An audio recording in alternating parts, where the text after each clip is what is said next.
for joining me for another video beer review. As you can see, joined by my esteemed guests, Adam from Adam Craft Beer Channel and Stu from Ginger Ale Trail. We have got something very exciting to be looking at. It's a bottle of Firestone Walker's 17th anniversary ale, a 13.3% ABV blended ale. I'm going to quickly run through the beers that are in the blend. So we've got their Bravo, which is a bourbon and brandy barrel aged imperial brown ale, Sticky Monkey, their English barley wine, or Central Coast Quad as it's now called, Velvet Merkin, Parabola, Double Barrel Ale, Eldorado, and Wookie Jack.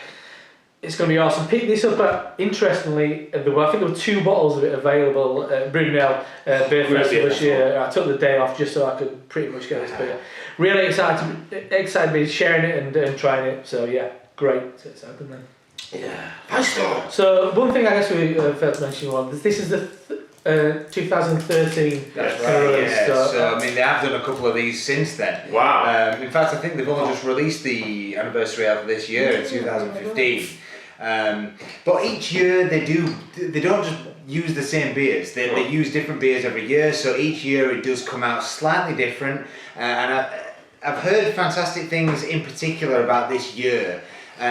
Not so much 2014, surprisingly enough, but again, we're not reviewing that beer. Not heard anything about this year's, but you know, but yeah, this is supposed to be a really good year for it. I know that a few of the American reviewers have reviewed this one, and I've seen those before, and this one just looks awesome. And that is actually very brown. Yeah, definitely very brown ale. Really carbonated for a 2-year-old beer. Yeah. A barrel aged blended beer. Yeah. Unreal. I don't know combination on mine. Give it a bit of a swirl. Yeah, give it a bit of swirl. So I mean, Oh, that's weird, isn't it? that is weird. Yeah, completely flies a pancake. That. I need a fancy glass. Maybe it's because the carbonation had rose to the top of the Maybe beer it did. and poured it out. Who knows? We'll find when we drink the rest of it. Yeah, very brown. Very yeah, it looks like a brown ale. Yeah, it does. Yeah, let's check out the aroma. Oh, my, it's very red and upbeat. Wow. Do you know what? If an aroma could be smooth and comforting, that is it. Yeah, loads of vanilla, loads Huge of vanilla. well, look, various barrel characters, but it is. Yeah. Is it kind of? Yeah, go for it. Yeah, it's a bit more aromatic on yours. Get a bit more. Get a bit more out of the No, bottle. I guess it's the glass. Well, just get a bit more. It might. But yeah, I'm getting lots of kind of raisins, currants. I'm getting cherry wood kind of like. Oh, definitely cherry wood. Yeah, cherry wood vanilla. There's kind of like a bit of a graininess to it. Maybe it's that oatmeal stout kind of coming through. It's really subtle though. But raisins, dark fruits, kind of like I'm getting a little bit of bourbon, surprisingly enough. Well, there's a good amount of bourbon yeah. in this, but I mean it's not boozy bourbon. It's kind of sweet toffee bourbon. Yeah, definitely. Toffee. There's kind of like a kind of a shoe polishy kind of leathery kind of thing going on leather, there. definitely fresh leather. Yeah, definitely. Like one of those shops that you'd end up in on holiday in Spain. Yeah, yeah, for sure. Fresh leather. There's a slight kind of I know that I'm picking up the bourbon, but there is a slight dryness of whiskey in there. So maybe that's the complexity of the different bourbons that there's the barrels in. Whiskey. It's got that mild saltiness you get from Yeah, some true. Salt caramel. Yeah, so there's a kind of like salted caramel edge in there, but it's kind of like a dense kind of fudgy chocolate for me. Definitely personally. fudge. Yeah, fudge is coming out. Can't wait to try. Let's dive in. Fucking awesome. Cheers. Fudge. Salt caramel.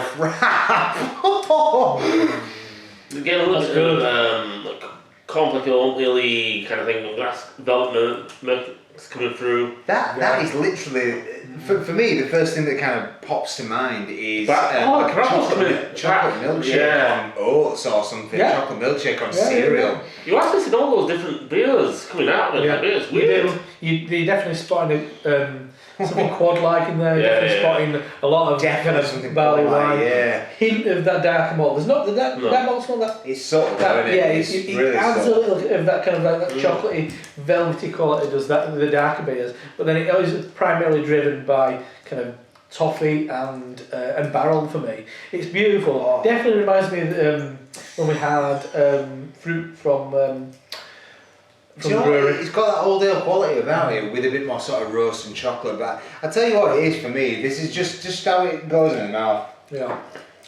It tastes better than it smells for me, but for me, I don't think it aged any better. No. No. Salt and toffee popcorn. As soon as as soon as it hits your lips, you get a slight amount of bitterness, and I think that's probably from the hoppy part of Wookie chocolate, even if it is very subtle. And then it kind of builds into this kind of complexity of toffee, vanilla, and caramel. Yeah. Then the chocolate kind of kicks in, and the woodiness of the barrels kind of come in on the back end for me. And then that saltiness right on the end.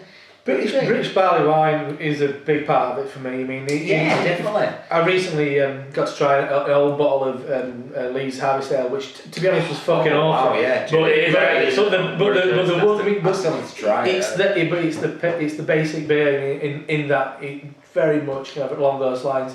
That's what's driving it forward. What's coming through now? If you imagine kind of like, I mean, you do get a slight amount golden of syrup as well. Actually, do you know what? We're dashing like this. It could be like, it could have that sort of like orangey twang to it. Yeah. It's not tangy in any sense of the word, but it does have kind of that fruit. Yeah, definitely.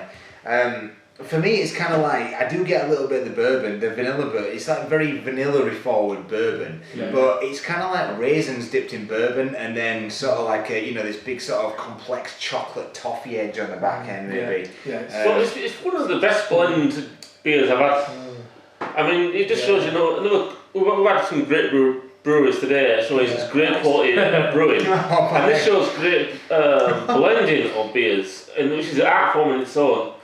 This is lovely beer, but it just keeps going. I just can't. It's like it makes me smile every 2 minutes because it's like almost you take a sip of it and it takes about 2 minutes for that sip to end. Yeah. I mean that's how complex this beer really is. If I was a new beer drinker and I was drinking it, I wouldn't even know what I'm drinking. No, I mean I wouldn't be able to pick any of I think I know what I'm drinking. Well, no, to be honest, it's so complex. It's so kind of like.